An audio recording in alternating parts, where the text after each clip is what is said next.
ზღვისუბანში მდებარე ყოვლადწმინდა ღვთისმშობლის მიძინების სახელობის ტაძრის წინამძღვარი დეკანოზი დავით მექვაბიშვილი შემოგვიერთა ეკლესიის როლზე ვისაუბრებდა მის მნიშვნელობაზე. მოგესალმებით მამა დავით, დაგულოცეთ და მადლობა სტუმრობისთვის. გილოცავთ დღევანდელ დღეს. დილამშვიდობის. გილოცავთ, დიდი დღე არის. ეკლესიის როლზე უნდა ვისაუბროთ და დღეს არის ავტოკეფალიის აღდგენის დღე და თავდაპირველად ცხადი ამ თემით დავიწყებთ, რომელიც პირდაპირ კავშირშია დიდწილად ჩვენ სასაუბრო თემასთან. ავტოკეფალია, ანუ დამოუკიდებლობა. ცხადია, ჩვენი ეკლესია რო განუყოფელი მსოფლიო მართლმადიდებელი ეკლესიის, თუმცა როგორც ადგილობრივი ეკლესია, მნიშვნელოვანი ავტოკეფალია რას ნიშნავს? რისთვის არის საჭირო და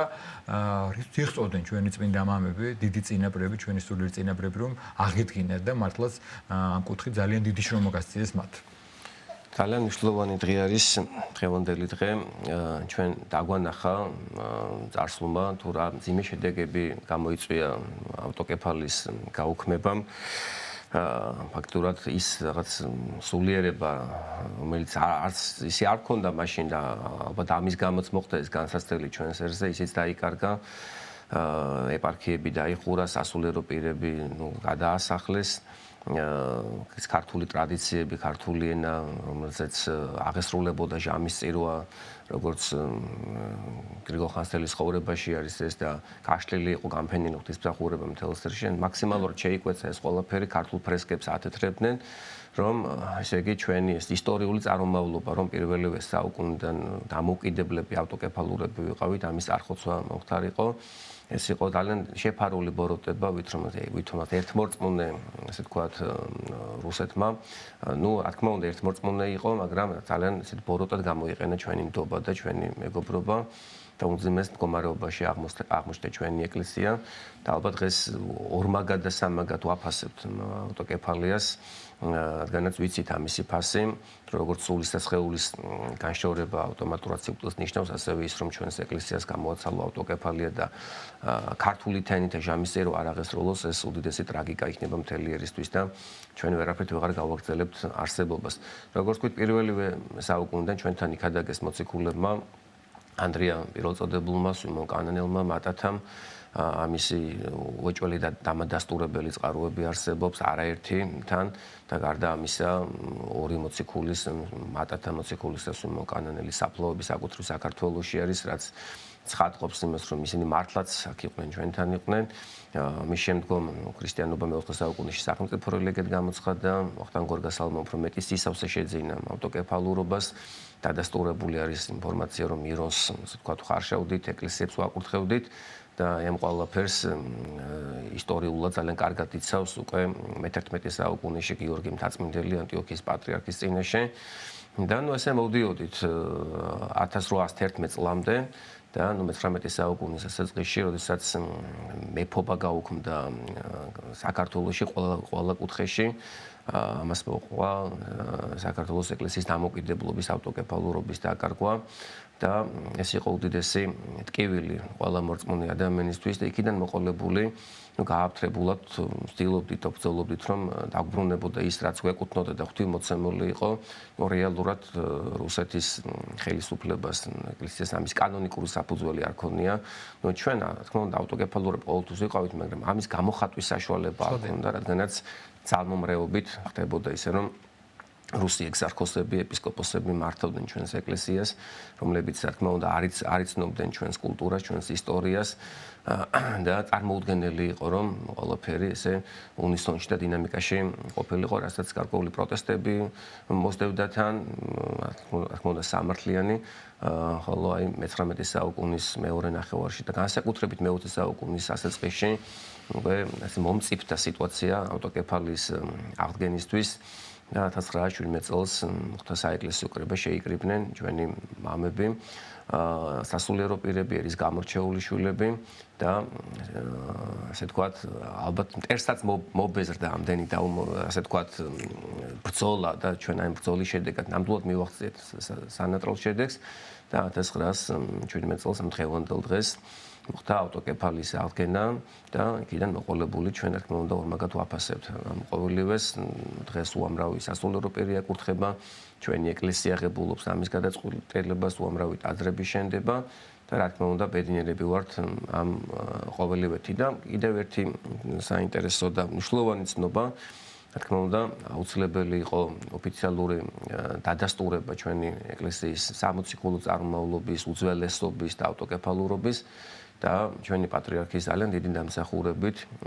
მსოფლიო პატრიარქმა, რომელსაც ეთქმის სიტყვა, რა თქმა უნდა, ამასთან დაკავშირებით 1990 წელს მოგვცა ოფიციალური ტომოსი დადასტურება ყოველივეს წინ, რომ ჩვენ ვართ უძველესი ეკლესია და სამოციქულო წარმომავლობის არის ჩვენი ეკლესია. ავტოკეფალის საკითხებზე გადაცემის მეორე ნაწილში კიდევ ვისაუბრებთ და ჩვენ ასევე გვინდა შევეხოთ დღეს არის წმინდა დემეტრე თავდადებულის ხსენების დღეც სხვა დიდ წმინდანებთან ერთად და მისი ღვაწლის შესახებ გამორჩეული მონარქია, გამორჩეული მეფე არის საქართველოს ისტორიაში და ჩვენ ვიცით რომ ბაგრატონთა გვარიდან არაერთი წმინდანი ყავს და მათ შორის ბრწყინავს ნამდვილად დემეტრე მეორე თავდადებული. ჩვენი ეკლესია და ჩვენი ქვეყანა ამითაც გამორჩეულია რომ არაერთი მონარქია წმინდანად შერაცხული. მათი ცხოვრების გამოცხადია და არა იმიტომ რომ მონარქები იყვნენ, ეს არ ნიშნავს წმინდანობას. მათი თავდადების გამო თან თავდადებული უწოდა წმინდა ეკლესიამ და ცხადია რამდენი წუთი უნდა შევეხოთ ამ დიდ წმინდანს. აუცილებლად შეგვეციოს ამ დიდი წმინდანის ლოცვა ბავშვობიდან მართლაც აი ნახევარი ცხოვრებით ზეცაში იყო გადასახლებული. გაგებით რომ ჯერ კიდევ 3 წლის იყო, როდესაც დედა მოუკლეს. თვითონ ნოინის ცოლმა გაზარდა, რომელსაც შვილი არ ყავდა და ასეთ მომავალი წმინდანის უფლისწულის მზრუნველობამ მისმა გაზარდა მადლი მისცა ამ ქალს, როგორც ისტორიაში არის და შვილი შეეძინა. 11 წლის იყო, როცა მამაც აღარ ყავდა და ესე გდობლობაში როგორც ფსალმუში არის მამამან ჩემან და დედამან ჩემან დამაგდეს ხოლო უფალმა შემიწყნარაო აი რაღაც აი ღმერთზე იყო ყოველთვის მინდობილი და შევედრებული 15 წლის ასაკში მალევე გახდა მეფე ძველ დროში 12 წელი გარდა ტეხის ასაკად თითულებოდა გარდა ტეხის ასაკად და დიდ ცხოვრებაში გადადიოდნენ მოდი ესე ვთქვათ და პირველი ქორწინება იყო ტრაპიზონის ასული შეერთესმასწავლად რა თქმა უნდა არ იყო საუბარი იმაზე რომ რაღაცა ოჯახური ცხოვრება პოლიტიკური იყო წმინდა პოლიტიკური ეს ქორწინება მეორედ მოხდა ისე რომ ოქროს ურდოსთან პოლიტიკური კავშირის დამყარების მიზნით ნოინის ასული შეერთეს ესეთ პოლიტიკური იყო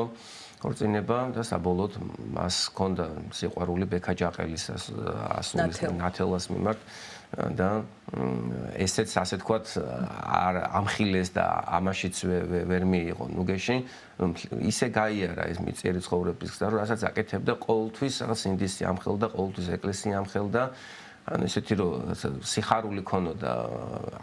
ადამიანს ესე არ იყო ჯვარცმის და გოლგოთის გზა გაიარა დემეტრე თავდადებულმა ის იყო უდიდესი მოწყალე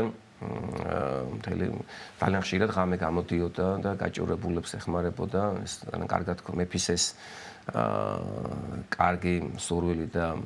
ქველმოქმედება შესწავლილი ჰქონდათ კარგად გაჭირებულებს და მთელი ღამის განმავლობაში ელოდებოდნენ რომ მოწყალება მიეღოთ მეფისგან უხვად გასცემდა რადგანაც ამ პერიოდში ჩვენი ქვეყანა ხარკს იხდიდა მოსახლეობა იყო ძალიან გაღარიბებული და უნებრივია, როდესაც შენ ქრისტიანი ხარ და მეფე ხარ, ერის წყლული უნდა გაჩნდეს, წყლულად და სწორედ ამ სულისკვეთებით ცხოვრობდა დემეტრე თავდადებული. ერთ-ერთი გადმოცემის მიხედვით, ძალიან ისეთი დაუჯერებელი ღვაწლი არის წმინდანის 1500 მეტანიას აკეთებდა დღეში, არ ვიცი, איך წარმოუდგენელი რამე 1-0-ით რომ მოაკლო 150-ით ძალიან ბევრი. ჩვენ 15 მეტანიასაც ვერ ვაკეთებთ კი არა და რა ვიცი, იგი ფეხიციარულიც გვიჭირს ამ ჩაბეტონებულ სამყაროში და რა ვიცი ლექიმებთან დავრბევარ და სხვანაირი სულისკვეთების თაობა იყო და მეფე რომელიც ქრისტეს ესასრულებოდა და როდესაც უკვე ისე წავიდა საქმე ჩვენ დავინახეთ ის რომ ეს პოლიტიკური რაღაც გადაწყვეტილებების მიღება ამისტობა ძალიან მძიმე შედეგებით მთავრდებოდა და აი როდესაც ყაენის მონღოლთა ყაენის ახალი ყაენის არჩევა მიდიოდა ესე იგი დემეტრემ ბუღას დაუჭირა მხარი რომელიც ვერ გახდა ყაენი და აქედან გამომდინარე მას ხალათში დასდეს ბრალი და ყველა ვინც მასთან ერთად იყო და გადაწყდა რომ ის უნდა ჩასულიყო ოქროს ლურდოში მონღოლთა ასე ვთქვათ სამეფო კარზე, სადაც მას უეჭველი სიკვდილი ელოდა მეფე დემეტრე, ძალიან კარგად ხედავდა იმას რომ უკვე მოწონული იყო მისი მიწიერი ცხოვრების დატოვების ჟამი. მან დაიბარა სახელმწიფო მოხელეები, დარბაზი, ასე ვთქვათ. და მათ ურჩიეს რომ არ წასულიყო. დიახ და ამცნო მათ მისი გადაწყვეტილება, რომ უმჯობესია მეწავიდე თან სამცოლიანობის მამხილებელი სიტყვა ყოველთვის მიმართული იყო, ყოველთვის ადვილია სხვისკენ ხელი გაიშვირო დემეტრესკენ და თქმა უნდა არ არის მარტივი ესე მეფეც იყო და თან წმინდანიც იყო და წმინდანი არ იქნები, უწმინდური იქნები, შვალედური მდგომარეობა არ არსებობს და აი ამ ჭიდილში გადაწყვიტა მეფე დემეტრემ რომ დასულიყო და მოწამეობრივი აღსასრული მიიღო. ერთოდ მეფე არის სიმბოლო, ასე ვთქვათ, მთელი ერის და მანუგეშებელი, მფარველი და როდესაც მეფეს ემუქრება საფრთხე უკვე მთელმა ერმა უნდა დაიცვას, ეს ორმხრივი უნდა იყოს ეს პატივისცემა და რა თქმა უნდა მას ურჩიეს რომ არ წასულიყო ამ ჯვარზე, ამ ხელმსხვერპლზე, მაგრამ მან კიდევ მიიღო გადაწყვეტილება რომ მოწამეობრივი აღსასრული მიიღო და ამის შემდგომ მას კათოლიკოსმა აბრაამმა და სხვა მთავრებმა იქვე გარეჯელი მამები იყვნენ, ურჩიეს რომ აი ამ გადაწყვეტილებით შენ ძალიან დიდ რამეს გააკეთებ, ჩვენს ქვეყანას გადაარჩენ, აარიდებ აწიოკებას, ისედაც ძალიან მძიმე მდგომარეობა იყო მაშინ საქართველოში, ამ ყველაფერს დაემატა კიდევ ერთი რამ უნდა ვთქვათ მიწისძვრა, ვნების შვიდეულში მოხდა არაერთი მიწისძვრა და როგორც ისტორიკოსი ამბობს, მიწიდან შავი ფერის ვულკანურმა სითხემ ამოხეთქა, რაც ასე ვთქვათ მიმანიშნებელი იყო იმისა, რომ ერი უნდა გამოფხიზლებულიყო და განსაკუთრებით მეფე, რომელიც იყო ხელისუფლების სათავეში. და ესე მეფე წარემართა მოწამეობის გზაზე და კიდევაც მიიღო მოწამეობრივი აღსასრული. და მართლაც ჩვენ ამაყები ვართ და ბედნიერები ვართ, რომ ჩვენ რიგითი ქრისტიანები ვართ და ესეთი მაგალითს, როდესაც გვაძლევენ ასე ვთქვათ ისეთი ადამიანები, რომელთაც ძალიან ბევრი საქმე ჰქონდათ, იგივე დავით მეფე, რომელიც ამბობს, რომ 7 გზის დღესაშინა გაქებდე შენ უფალო და ყველა წმინდა მეფეები სწორედ ესე ცხოვრობდნენ. ჩვენ აღარ უნდა ვთქვათ, ასე ვთქვათ, ადამიანებმა, რიგითმა ადამიანებმა, რომლებიც ვთილობთ თუ დრო რაში დავხარჯოთ, როგორ გავმართლდებით, თუ არ მიუბაძავთ მათ ცხოვრებას და მათ თავგანწირვას, როგორც უფალი ამბობს ახარებაში, ამაზე მეტი სიყვარული არ არსებობს, რომ ადამიანმა საკუთარ სული დადვას მოყვას ისვისო და როდესაც მთელი ერისთვის თავს გაწირავ, შენ რა თქმა უნდა უდიდესი სიყვარული შეგიძლია და დემეტრე თავდადებულმა თავი გაწირა არა იმდროინდელი თავისი მეგობრებისთვის და იმისთვის ვისაც ის იცნობდა, არამედ თითოეული ჩვენთაგანისთვის ძალიან კარგად იცოდა მეფე დემეტრემ რომ თაობები წამოვიდოდნენ, ეკლესია რომელიც დაურღვეველია, რომელიც ქრისტეს მსხეულია და ჭენი ჯოჯოხეთისანივე მას ვერ მოერევიან, აი ეს ეკლესია გააგრძელებდა ცხოვრებას და ფაქტობრივად ჩვენც დაგვიცვა და ჩვენც გადაგვარჩინა დემეტრე თავდადებულმა და ამიტომ მადლობა გადაუხადოთ ამ წმინდანს, შევამკობთ მისი სახსენებელი, გამოვითხოვოთ მეუღება და ჩვენს გულში გქონდეს სურვილი იმისა, რომ მიწიერი ცხოვრების დატოვების შემდეგ, როდესაც დადგება ჟამი ჩვენი უკვე ქრისტიანების, ქრისტეს მსასუებელი ერის მედღესასწაული ეკლესიაში გადასახლების, რომ აი ამ დიდ ადამიანებთან გავაგრძელოთ ბედნიერი ცხოვრება. ამინ. მამა დავით, როცა ჩვენ ვსაუბრობთ დემეტრე თავდადებულზე და სხვა წმინდანებზე თუ ერის ხალზე, ცხადია ხვდებით რა მნიშვნელობა ჰქონდა მათთვის ღმერთს და ეკლესიას, როგორც სულის ხონების ერთადერთ გადამჩენელს. თუმცა არსებობენ ადამიანები, რომლებიც თვლიან, რომ ეკლესიის გარეშე შეიძლება ღმერთთან ურთიერთობა, ეკლესიის გარეშე შეიძლება ცხონება, რომ ღმერთი მოუწყალია და შეიძლება არ იყოს ეკლესიაჭირო, ეკლესია რომელიც თავად ღმერთმა დააწეს. ეკლესიის მნიშვნელობა, ეკლესიის როლი, ესა ჩვენ ძირითადი თემა დღეს ასაუბრო. და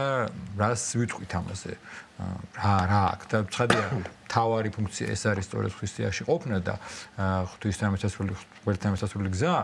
მაგრამ ყველა დროში მაინც სხვადასხვა პრობლემებია და თავის მნიშვნელობას იძენს ხოლმე. აი როგორია დღეს და საერთოდ ზოგადად ეკლესიის მნიშვნელობა? ეკლესიის მნიშვნელობა პირდაპირ კავშირში არის ადამიანის ღმერთთან კავშირზე, რომ სხვანაირად მხოლოდ ასკეტური წესი და პირადი ლოცვითი კანონით შესაძლებელი ყოფილიყო ცხონება და გადარჩენა, მაშინ ქრისტე არ მოვიდოდა და ქრისტეს მოღვაწეობის მთელი ასე ვთქვათ არსი იყო ის, რომ თქმა უნდა ის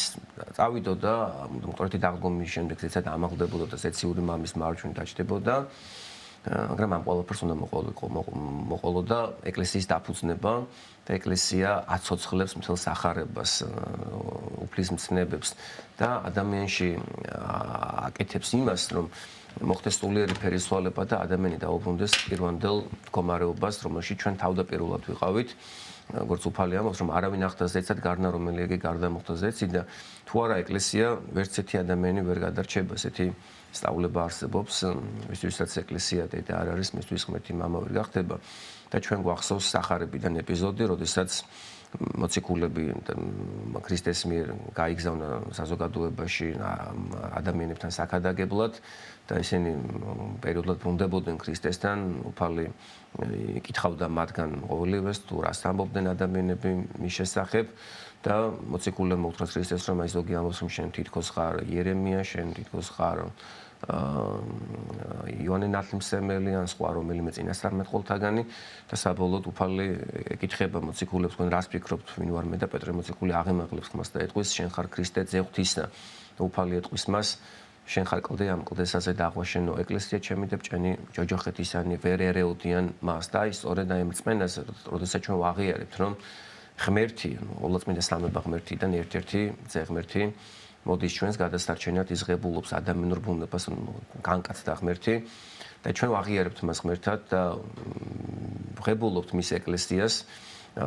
და აი ამ რწმენით ცხოვრობთ. აი სწორედ ეს არის გადამჩენელი და ეს არის უძლეველი და სწორედ ამით უნდა ვცხონდეთ და გადავრჩეთ და ამით უნდა მოვიპოვოთ სიყვარული. რამდენადაც ადამიანის აქვს დაცემული ბუნება, ადამიანს აქვს თავისი კომფორტული ცოდვის მიერი მდგომარეობა, ხო, ყველას რაღაცა გატაცება გვაქვს. აქედან გამომდინარე ძალიან ხშირად ადამიანი თვალებს და ხელებს იფარებს და ჭეშმარიტებას ნებსით არ უსწორებს თვალს, თორემ ისე ყველა ნებსით თუ უნებლიეთ ადრე თუ გვიან ამას ყველა აღიარებს, თუ ამ ცხოვრებაში არა, მომავალ ცხოვრებაში მაინც ადამიანი დადგება უდიდესი რეალობის წინაშე, რომ ეკლესიის გარეშე ნამდვილად შეუძლებელია ღმერთთან ურთიერთობა. ეს არის ხილული, ინდუხილავი წარმომადგენლობა ქრისტეს სხეული არის და ეკლესიიდან გვეფინება ჩვენ მრავალფერი ნიჭი, მრავალფერი მადლი, არ მხოლოდ ჩვენ, არამედ როგორც პავლე მოციქული ბრძანებს ზეციურ მკვიდრთაც და როგორც უფალი ამბობს სახარებაში, ვერავინ ვერ შევა სასუფეველში თუ არ მოინათლება, თუ მეორეჯერ არ დაიბადება, ეს არის ნათლობის საიდუმლო, რომელიც ეკლესიის მეშვეობით გვეძლევა, როდესაც აღესრულება ეკლესიაში მსახურება, ნებისმიერი მსახურება ყველგან უფალი მოქმედებს. ხომ როდესაც ჩვენ აღსარებაზე მივდივართ, უხილავად იქ ქრისტე დგას. როდესაც წირვა აღესრულება, იქ თავად ქრისტე არის შემწირველიც და შეწირულიც. უფალი ამბობს სახარებაში, რომ ნათლობის გარეშე ცხონება არ არსებობს, ზიარების გარეშე ცხონება არ არსებობს, ვინც არ შეჭამს შემსხორს და სისხლს, მას არ ექნება საუკუნო ცხოვრება და როცა ადამიანი ამ ნაბიჯებს არ დგამს ცხოვრებაში, არ მისდევს ქრისტეს მაცხოვნებელ მცნებებს, რომელიც ეკლესიაში არის გაერთიანებული და თავმოყრილი, ჩვენ ილუზიურად ვატყუებთ ჩვენ თავს, რომ თითქოს კარგები ვართ, ვიწყებთ სხვების განკითხვას და სხვების შეურაცხყოფას. ტრადიციულად ისე ხდებოდა ხოლმე, რომ საფრთხე ის იყო, რომ მორწმუნე განეკითხავ და ურწმუნოს, ხომ, როგორც აი ფარისეველისა და მეზვერის იგავიდან გამომდინარე. ფარისეველი კაცი, რომელიც ლოცულობდა, მარხულობდა, შემწირველი იყო, ამაყად გება ტაძარში და განეკითხავს მეზვერეს, რომელიც არაფერს არ აკეთებდა. და დღეს პირიქით ხდება, ადამიანები მარხულობენ, ლოცულობენ და ის, ვინც ამას არ აკეთებს, განეკითხავენ და ბნელებს უწოდებენ. ყველამ ჩვენ თავში ჩავიხედოთ, სხვისკენ ხელი არ გავიშვიროთ და ვეცადოთ, რომ დავემორჩილოთ ქრისტეს მის სწავლებას და დავემორჩილოთ სამოციქულო სწავლებას. პავლე მოციქული ამბობს, რომ ეკლესია ეს არის სვეტი და სიმტკიცე ჭეშმარიტებისა და ეს დაურღვევლობა ეკლესიისა დღემდე მოდის, რომელზეც თქვით, რომ ჭენი ჯოჯოხეთ ისანი ვერ მოერევიან მას, რაც არ უნდა ბოროტი ძალები და რაც არ უნდა ბრძოლა ქონდეს ეკლესიას. ეკლესიას ვერავინ ვერ დაამარცხებს. ამის ნათელი მაგალითი არის ჩვენი ეკლესიის ისტორია, სადაც ბრძოლები ყოველთვის იცვლებოდა, იხვეწებოდა და დღეს კიდევ უფრო მეტად არის დახვეწილი ეს ბრძოლა და ეს ყველას დიდი, ასე ვთქვათ, სამწუხარო, ასე ვთქვათ, შედეგი დღევანდელი ბრძოლიდან გამომდინარე. ადამიანები თავს თვლიან ქრისტიანებად, როგორც თქვენ თქვით და ამ დროს უპირისპირდებიან ეკლესიას. ეს არის წარმოუდგენელი. ან განიკითხავენ. თითქოს არ არიან ამ ეკლესიის ნაწილი. ანუ ამ ეკლესიის წეღში მონათლული ხალხი ხო ჩვენ ეკლესიაზე ვისაუბრობთ ზოგადად ერთია განუყოფელი ეკლესია არიან ქრისტიანები ქრისტიანთ რო ეწოდებოდნენ მოინათლო ამ ეკლესიის წევრი ხდები რო ინათლები და თითქოს რაღაც განყენებულია ცალკე ეკლესია და განიკითხავენ ხელშიშვერენ და როგორი ცუდია და ჩვენ როგორი კარგები ვართ ანუ ესე ხანდახან აი აბსურდამდე მიდის ან გაუაზრებელია ან ხანდახან მიზანმიმართულიც არის ალბათ იმიტომ რომ დაფიქრდე შეუძლებელია როგორი არის და აი პავლე მოციქული ამბობს ეხა ეს ჩვენ გვინდა თუ არ გვინდა მაინც წინ მივდივართ და უახლოვდებით მაინც გვინდა თუ არ გვინდა მეორად მოსვლას ეს რეალობაა და ეს უეჭველია და ესე ამბობს პავლე მოციქული რომ ბოლო ჟამსო გამრავლდებიან ადამიანები რომელთაც ექნებათ გარეგნული სახე ღვთისმსახურების ხოლო შინაგანად მის ძალას უარყოფენ ისინი იქნებიან ამპარტავნები დაუმორჩილებლები უყვარულები უწირავები მამადედის ურჩნი და ვიცი ნამდვილად ეს საფრთხეები დღეს შეინიშნება და უნდა ვეცადოთ რომ დაუბრუნდეთ ცენტრში, რომელიც არის სამეუფო გზაზე მავალობა და ეკლესიაში ხა ჩვენთვის ეს არის ესე ვთქვათ სიყვარულის ჯვარია. ესე ამბობენ ხშირად რომ მე სასულიერო პირთან ვერ ვიტყვი ამას ვერ ჩავაბარებ აღსარებას. მე ხდება ხოლმე ესეთი მომენტი რომ როდესაც ჩვენ გავიცნობთ ერთმანეთს ხან სად ხდება ხან სად ჩვენი შეხვედრა ეს ადამიანები ამბობენ რომ აი მე მოვალ აღსარებას ანუ არიცნობენ ამას თქვა სიტუაციას და ცოტა ისე შორიდან ამბობენ რომ მე ამას არ გავაკეთებ უკუჩვენება ამას არ აქვს ეკლესიურ ცხოვრებას ეს ისევ და ისევ ჩვენთვის არის კარგი თორე ეკლესიას არც სასულიერო პირს ხომ არაფერში არ ჭირდება ის რომ ჩვენ აღსარება ჩავაბაროთ ვიზიაროთ ეს პირადად ჩვენთვის არის კარგი და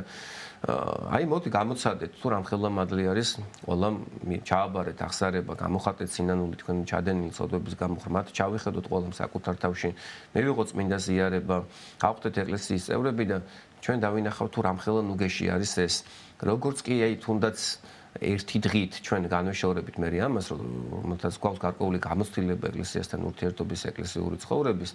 ეს არის უდიდესი ტრაგედია და უდიდესი ტკივილი და უბსკრული ჩვენთვის მაშინვე თელი სამყაროს სოდვები ჩვენში შემოდის ერთი დღეც რომ გავატაროთ ეკლესიის გარეშე მაგრამ ეს თანდათანობით უნდა დავიწყოთ ჩვენ ნაბიჯების გადადგმა და დროთა განმავლობაში მე ხდება ისე რომ ადამიანს ისე უსუფთავდება სინდისი რომ ცოდვილთა შორის პირველი მე ვარ აი ამხელა თავმდაბლობაში და ამხელა სიყვარულში გადადის შემდგომში უკვე ადამიანი ხომ და ის დღეს რაც ხდება ეს პრობლემები ჩვენს ერში ურთიერთობას დაპირისპირება აგრესიის გამოხატვა ელემენტარულის მოთმენა უკვე აღარ შეგვიძლია ეს ყველაფერი იმის გამო არის რომ ჩვენ არ ვართ ნამდვილი ქრისტეს შვილები და ჩვენ არ ვიცით სახარება და არ ვცხოვრობთ სახარების მიხედვით არ ვამბობთ აღსარებას და ანუ რეალურად არ გვაქვს ეკლესიური ცნობიერება ანუ სწორი ეკლესიური ცნობიერება და შეიძლება თავს ვიტყვით რომ ვართ ეკლესიურები 1917 წელს კი აღდგა ჩვენი ეკლესიის ავტოკეფალია და ასე თქვათ უდიდესი ზეიმი არის დღეს ჩვენი ეკლესიისთვის მაგრამ დღემდე ხდება ასე თქვათ დაიკარგა ბევრი ტრადიცია ბევრი ის გამოცდილება რომელიც იყო ჩვენს ეკლესიაში და თანდათანობით ძალიან სიტნელი ტემპით კუსნაბიჯებით ვიდრე ჩემი პირადი მოგზაურებული აზრია რომ მაინც არის ინსულები და დარწმუნებული ვარ ეს ინსულა იქამდე იქნება სანამ არ გაფრწყინდება და ბოლომდე არ აინთება თითოეული ქართველი ადამიანის გული და არ მოხდება თითოეულ ქართულ ადამიანში სულიერი ფერისცვალების ყოველდღიური ჯვარცმის და ყოველდღიური აღდგომის გზა არის და ჯერავს რომ თელიერი ანთებული სულიერი ლამპრით მივეგებებით ყოველთვის უფალს სხვა გამოსავალი არ გვაქვს ჩვენ ვართ აბსოლუტურად განსხვავებული ერი სხვა ერებთან მიმართებაში როგორც კი მომენტალურად მოწყდებით უფალს და სხვა ასა ერებს ან პიროვნებებს დავამყარებთ იმედს მაშინვე ხდება უდიდესი განსაცდელები ჩვენს ერში. ვისაც მეტი მიეცა, მეტი მოეცოდა და შესაბამისად მეტი მოგვეთხოვა. ყველაზე პატარა ქვეყანა ვართ ალბათ მართლმადიდებლურ ქვეყნებში და ყველაზე მეტი ისტორია გვაქვს და ამას გაფრთხილება სჭირდება და დღეს ჩვენ ძალიან ვაფასებთ ამ ყველაფერს, როდესაც ვიხედებით ჩვენი ეკლესიის ისტორიაში, რა გზა გვაქვს გავლილი და როგორ ცრემლით, სისხლით, ოფლით, კბილებით, აი ღამისთევებით და უდიდესი რუდუნებით მოვედი დღემდე. რა თქმა უნდა და თან დაგვანახა ისტორიამ რომ ყველაფერი კარგი გვეძლეოდა ეკლესიიდან, გვეძლეოდა გამარჯვებები, მშვიდობა, დოვლათი, სიყვარული, არაფრით არ შეიძლება ამის ხელიდან გაშვება და მე მინდა უსტურო ყველას, ერთსაც და ბერსაც, ხელისუფლებას, რომ ვიყოთ ქრისტეს მსახურები, ყველამ ჩვენი ჯვარები ტვირთოთ და სხვისი წარმატება არ გვეწყინოს, არამედ გაგვიხარდეს, რადგანაც თითოეული ადამიანის წარმატება არის ეკლესიის წარმატება და ჩვენი წარმატება. ის რომ წარმატებულა, მე ვარ ამეთი წარმატება. ძალიან დიდი მადლობა. სულსუბანში მდებარე ყოველწმინდა ღვთისმშობლის მიძინების სახელობის ტაძრის წინამძღვარი დეკანოზი დავით მეკვებიშვილი გვესაუბრებოდა.